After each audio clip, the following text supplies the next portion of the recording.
Stages of colonialism. Changes in agrarian economy during colonialism. As a result of overcrowding in agriculture, excessive land revenue demand, growth of landlordism, increasing indebtedness, and the growing impoverishment of cultivators, Indian agriculture began to stagnate and even deteriorate, resulting in extremely low yields per acre. Overall agricultural production fell by 14% between 1901 and 1939. The overcrowding in agriculture and increasing in subfeudation led to subdivision or fragmentation of land into small holdings, most of which could not maintain their cultivators. The extreme poverty of the overwhelming majority of peasants left them without any resources with which to improve agriculture by using better cattle and seeds, more manure and fertilizers, and improved techniques of production. Nor did the cultivator, rack rented by both the government and the landlord, have any incentive to do so. After all, the land he cultivated was rarely his property, and the bulk of the benefit which agricultural improvements would bring was likely to be reaped by the horde of absentee lots and money lenders. Subdivision and fragmentation of land also made it difficult to effect improvements. In England and other European countries, the rich landlords often invested capital in their land to increase its productivity with a view to sharing in the increased income. But in India, the absentee landlords, both old and new, performed no useful function. They were rent receivers who had often no roots in the land and who took no personal interest in it beyond collecting rent. They found it possible and therefore preferred to increase their income by further squeezing their tenants rather than by making productive investments in their lands. The government could have helped in improving and modernizing agriculture, but the government refused to recognize any such responsibility. A characteristic of the financial system of British India was that while the main burden of taxation fell on the shoulders of the peasant, the government spent only a very small part of it on him. An example of this neglect of the peasant and agriculture was the step-motherly treatment meted out to public works and agricultural improvement.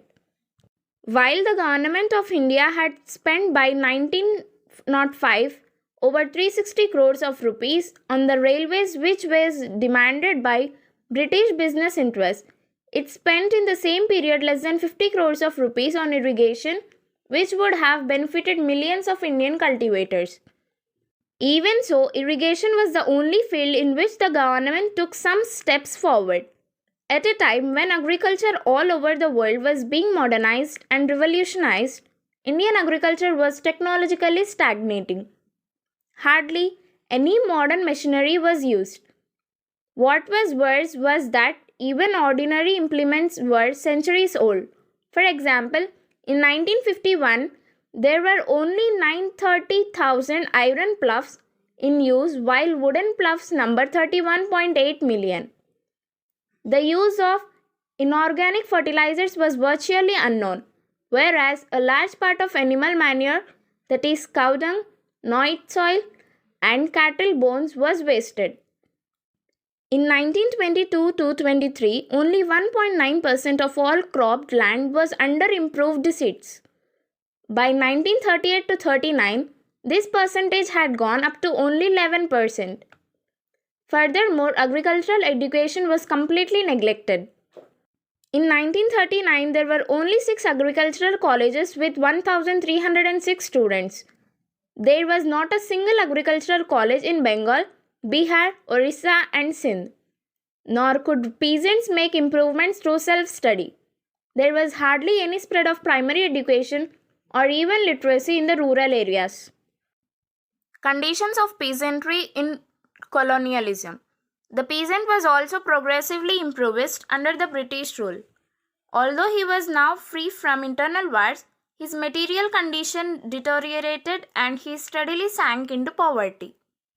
In the very beginning of British rule in Bengal, the policy of Civil and Warren Hastings of extracting the largest possible and revenue had led to such devastation that even Cornwallis complained that 1/3 of Bengal had not been transformed into a jungle inhabited only by wild beasts. Nor did improvement occur later. In both the permanently and the temporarily settled zamindari areas, the lot of peasants remained unbelievable. They were left to the mercies of the zamindars who raised rents to unbearable limits, compelled them to pay illegal dues and to perform forced labor or beggar, and oppressed them in divers other ways. The condition of the cultivators in the Rotwari and Mahalwari areas was no better. Here the government took the place of zamindars and levied excessive land revenue, which was in the beginning fixed as high as one-third of the one-half of the produce. Heavy assessment of land was one of the main causes of the growth of poverty and the deterioration of agriculture in the 19th century. Many contemporary writers and officials noted this fact.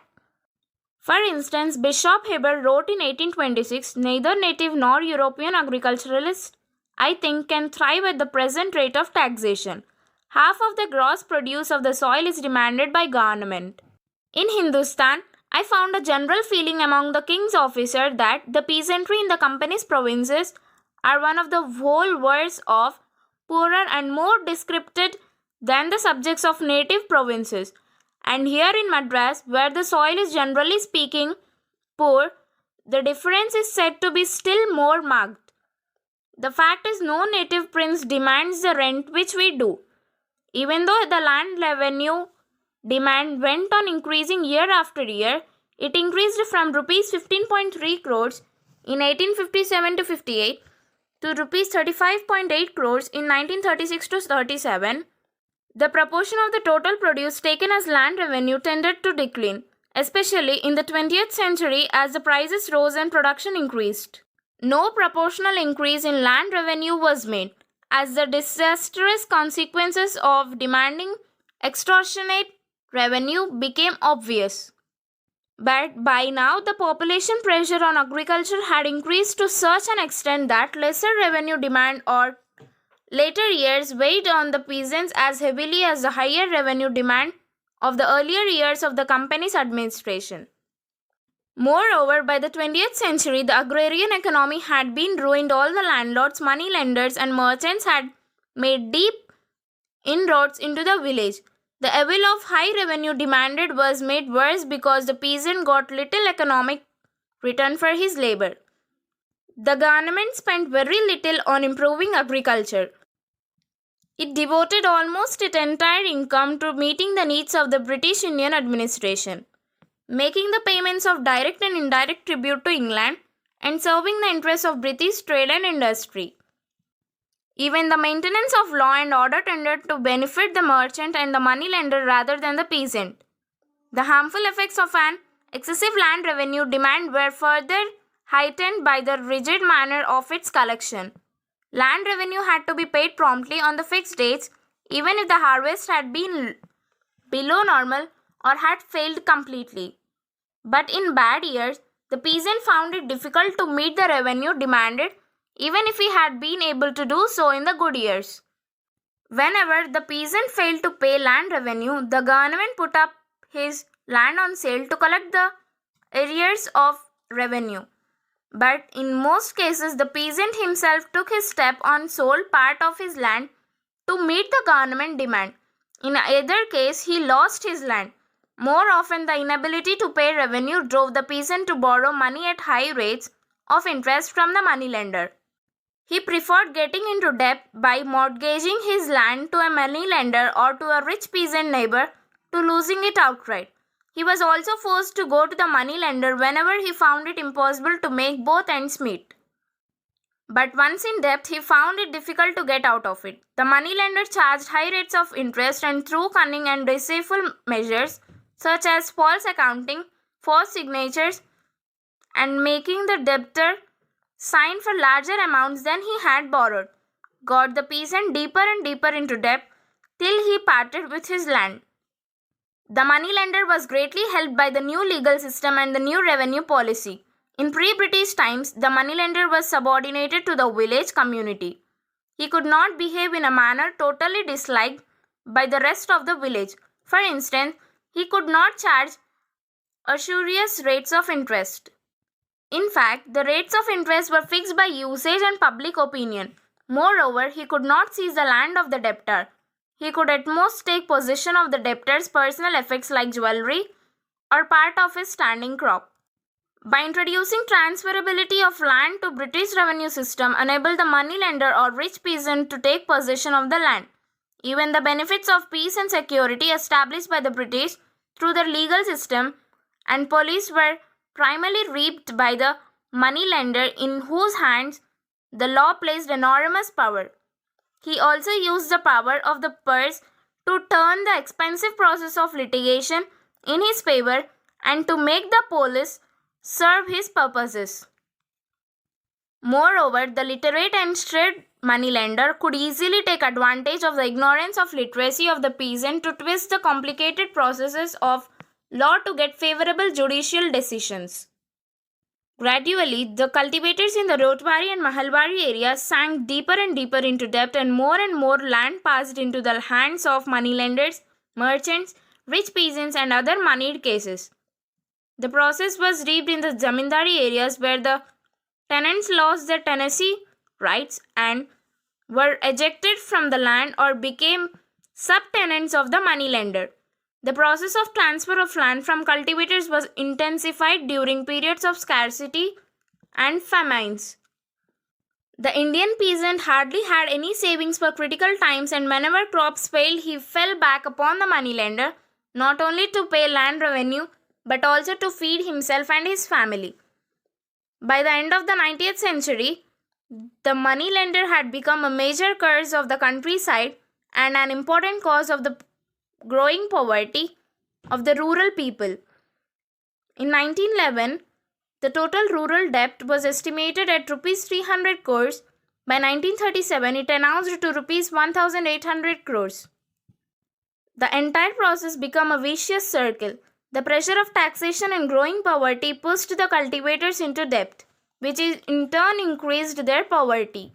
In fact, the cultivators often failed to understand that the moneylender was an inevitable cog in the mechanism of imperialist exploitation and turned their anger against him as he appeared to be the visible cause for their impoverishment.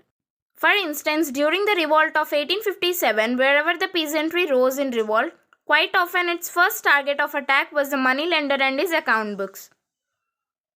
The growing commercialization of agriculture also helped the moneylender come merchant to exploit the cultivator. The poor peasant was forced to sell his produce just after the harvest and at whatever price he could get, as he had to meet in time the demands of the government, the landlord, and the moneylender. This placed him at the mercy of the grain merchant, who was in a position to dictate terms and who purchased his produce at much less than the market price. Thus, a large share of the benefit of the growing trade in the agricultural products was reaped by the merchant, who was very often also the village moneylender. The loss and overcrowding of land caused by deindustrialization and lack of modern industry compelled the landless peasants and ruined artisans and handicraftsmen to become either tenants of the moneylenders and zamindars by paying back rack rent or agricultural laborers at starvation wages. Thus, the peasantry was crushed under the triple burden of the government, the zamindars or landlord or the moneylender. After these three had taken their share, not much was left for the cultivator and his family to subsist on. It has been calculated that in 1950-51, land rent and moneylenders' interest amounted to Rs 1,400 crores, or roughly equal to one-third of the total agricultural produce for the year. The result was that the improvement of the peasantry continued along with an increase in the incidence of famines. People died in millions whenever droughts or floods caused failure of crops and scarcity. Poverty and famines in colonialism. A major characteristic of birth rule in India, the British rule in India, and the net result of British economic policies was the prevalence of extreme poverty among its people. While historians disagree on the question whether India was getting poorer or not under British rule, there is no disagreement on the fact that throughout the period of British rule, most Indians always lived on the verge of starvation. As time passed, they found it more and more difficult to find employment or make a living. British economic exploitation, the decay of indigenous industries, the failure of modern industries to replace them, high taxation.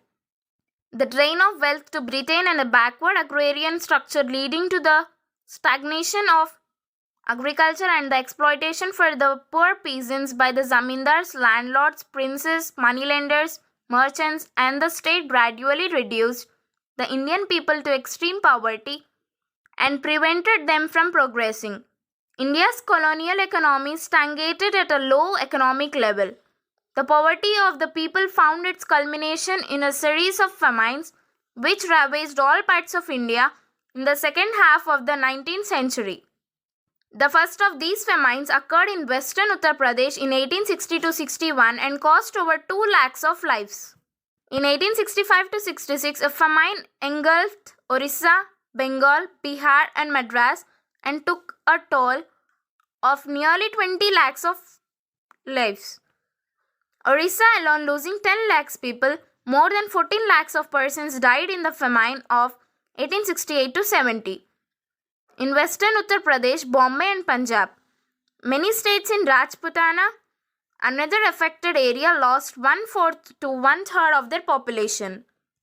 Perhaps the worst famine in Indian history till then occurred in 1876-78 in Madras, Mysore, Hyderabad, Maharashtra, Western Uttar Pradesh and Punjab. Maharashtra lost 8 lakhs people, Madras nearly 35 lakhs. Mysore lost nearly 20% of its population and Uttar Pradesh over 12 lakhs. Drought led to a countrywide famine in 1896-1907, which affected over 9.5 crores of people, of whom nearly 45 lakhs died.